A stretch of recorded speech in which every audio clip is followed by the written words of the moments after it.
bonsoir tout le monde, c'est Antoshaki et aujourd'hui je me pose une question. Que donnerait en film le jeu vidéo Medieval?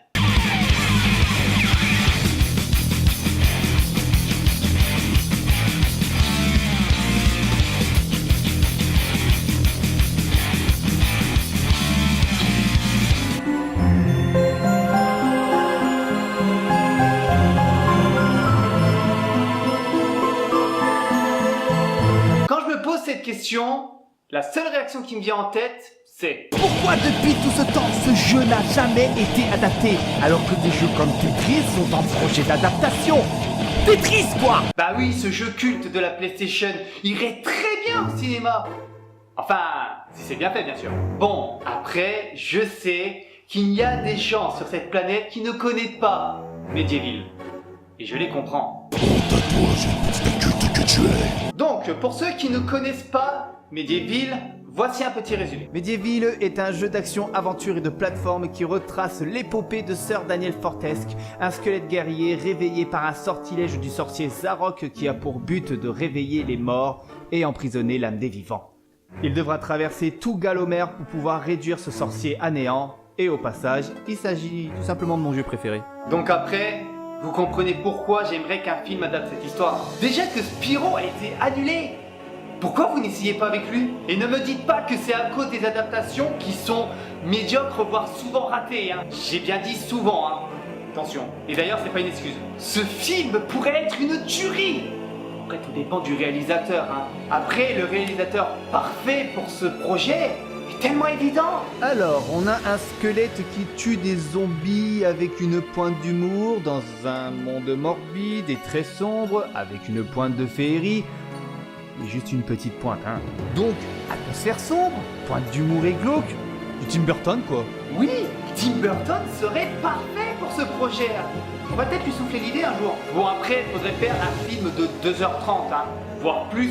Ou même, pourquoi pas, plusieurs films. Car même si le speedrun dure environ 1h30, hein, oui, c'est peu. Même moi, ça me choque. Mais bref, pour tout bien raconter de A à Z, hein, il faudrait environ 5 heures. Hein. Mais donc, comment en faire un film de 2h30? C'est impossible! Pas vraiment, il faudrait juste enlever beaucoup de niveaux et garder les éléments principaux. D'ailleurs, je vous ai fait un petit exemple rapide. Intro sur la bataille de Gallowmere. Zarok répand le sort. Sir Daniel Fortesque se réveille, traverse le cimetière, se rend au mausolée. Une fois le démon tué, va à l'asile récupérer le maire afin de le ramener en ville en ayant traversé avant le labyrinthe. Bon, après, le labyrinthe ne serait pas obligatoire, hein, parce qu'il déjà, il faut trouver une excellente idée pour l'incorporer. Parce que oui, mettre juste les énigmes, je pense que ça casserait totalement le rythme. Une fois le maire sorti, passez par les plaines des anciens défunts pour le ramener à la ville avec l'aide du passeur. Quoi? On peut avoir de la liberté d'adaptation, non? Une fois en ville, le maire lui indique où est le château de Zarok et lui dit de demander au roi des ruines comment y aller. Cette phrase est un peu bizarre quand on y pense. Le château détruit, Sir Daniel se fera poursuivre par un dragon qui, grâce à lui, se retrouvera sur le bateau fantôme. Oui, on garde un niveau qui n'est pas dans la version finale. Ça vous pose un problème? Et avec le bateau fantôme, il se rend au château de Zarok pour le combat final. Avoue que ça aurait de la gueule comme ça. Oui, il y a quelques libertés, mais bon, quel film n'en fait pas? Tant que l'atmosphère est respectée et que cela ne trahit pas le jeu, c'est quoi le problème? Bon, ensuite, il faudrait voir le casting. Déjà, Sir Daniel Fortesque, il faut qu'il soit charismatique, un peu abruti, mais tout de même téméraire. Chris Pratt. Après les Gardiens de la Galaxie et Jurassic World, ouais, il ferait un Sir Daniel Fortesque vachement tripant. Pour Zarok, il faut un homme qui pourrait jouer le diable, qui pourrait donc transmettre la peur, tout en étant convaincant. Willem Dafoe. Après le Ryuk du Death Note de Netflix, hein, un bon personnage dans un film médiocre, ça lui irait comme un gant. Pour faire la voix du narrateur. Tu connais la voix du narrateur, cette voix qui te raconte l'histoire. Oui, c'est censé être un narrateur en fait. Il faut une voix qui emporte, qui donne envie de l'écouter. Pas comme la mienne. Richard Darbois, la voix de Harrison Ford ou de Buzz Éclair pour les plus jeunes, ou Benoît Alman, la voix de Morgan Freeman. D'ailleurs, cette voix a servi pour le dernier jeu Medieval en date qui est sorti sur PSP, Medieval Resurrection. Écoutez plutôt. Le monarque de ce royaume, le roi pèlerin, était un homme sage, et un loustic assez sympa, féru de philosophie, de littérature et de petites poulettes dénudées. On peut dire que c'était un monarque rudement éclairé. Bon, après, le maire. Un petit gros sympathique qui peut exprimer la peur tout en imposant. Jack Black! Jack Black! Il peut être autant terrifié comme dans Chair de poule ou en imposé comme dans l'Histoire sans fin 3, ce film que tout le monde a oublié. Et oui, je sais, on le reconnaît pas trop. D'ailleurs, pour beaucoup, j'en suis quasiment certain, c'est la première fois que vous le voyez mince, n'est-ce pas? Passons au personnage suivant. Le chevalier de Zarok, un combattant imposant qui ne laisse personne le surpasser. Stallone, what else? Et pour le passeur, un homme énigmatique qui peut inspirer la crainte et la sécurité. Là par contre j'hésite. J'hésite entre Tommy Lee Jones et Anthony Hopkins en fait. Parce que oui, hein, ils inspireraient tous les deux parfaitement la froideur que le passeur devrait passer. Bon du coup, ce projet, est-ce qu'il pourrait valoir le coup? Bien sûr que oui. Cependant, avec le style d'animation réaliste comme Beowulf ou le dernier Tintin, ou avec de vrais acteurs style Seigneur des Anneaux, à vous de juger. Merci de m'avoir écouté jusqu'au bout. J'espère que cette émission vous aura plu. N'hésitez pas à aimer, à la partager sur vos réseaux sociaux, Facebook, Twitter, à nous suivre sur ces réseaux sociaux dont les liens seront dans la description de la vidéo. N'oubliez pas de vous abonner et d'activer la petite cloche pour ne pas manquer les prochaines vidéos que je ferai sur cette chaîne.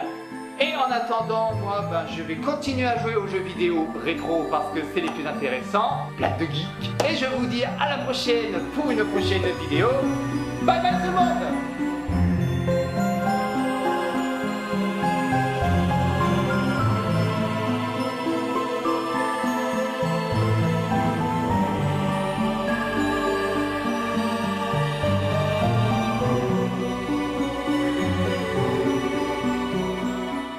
Maintenant qu'on est entre nous, j'aimerais vous poser une question con.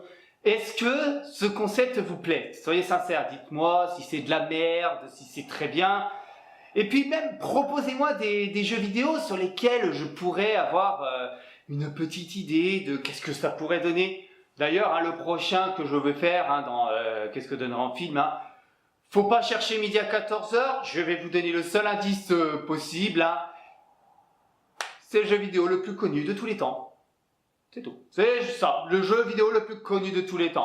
Je pense que j'ai pas besoin de donner plus d'indices pour savoir de quoi je vais parler, même si je l'avais déjà fait en script, hein, comme vous le savez très bien avec la photo, et que je dois recommencer tout à zéro, mais j'avais trouvé quelque chose à peu près pas mal, hein, parce que oui, le jeu vidéo que je vais faire, en fait, il était déjà en série animée et il existe déjà en film. Hein, le film qui est une catastrophe monumentale, mais j'en parlerai dans la vidéo, vous inquiétez pas. Donc du coup, voilà, donc surtout dites-moi sincèrement ce que vous en avez pensé. Et puis, s'il y a des Américains qui se sont amusés à traduire cette vidéo, sérieusement, dites-le à Tim Burton de faire le film, ça serait trop classe! Putain, j'ai l'air d'un con à faire ça! Mais on s'en fout, de toute façon, c'est une impro, je fais ce que je veux. Donc du coup, merci encore de vous abonner, continuez à partager la chaîne, à la faire découvrir à votre entourage, parce que maintenant, ça ne parle pas que de cinéma, ça parle aussi de manga et de jeux vidéo. Et bientôt de bouquins. Ça va arriver, vous inquiétez pas. Mais bon, ça faudra attendre plus, normalement mai, ou mars, ou avril, je sais plus. Enfin bref. Donc je vous dis à la prochaine pour de prochaines vidéos. Et continuez à me soutenir. Vous me faites tous chaud au cœur, même s'il n'y a pas beaucoup de commentaires. Mais rien que le fait de regarder les vidéos, n'oubliez pas de laisser un j'aime, ça me ferait énormément plaisir. Et moi je vous dis à la prochaine. Bye bye tout le monde.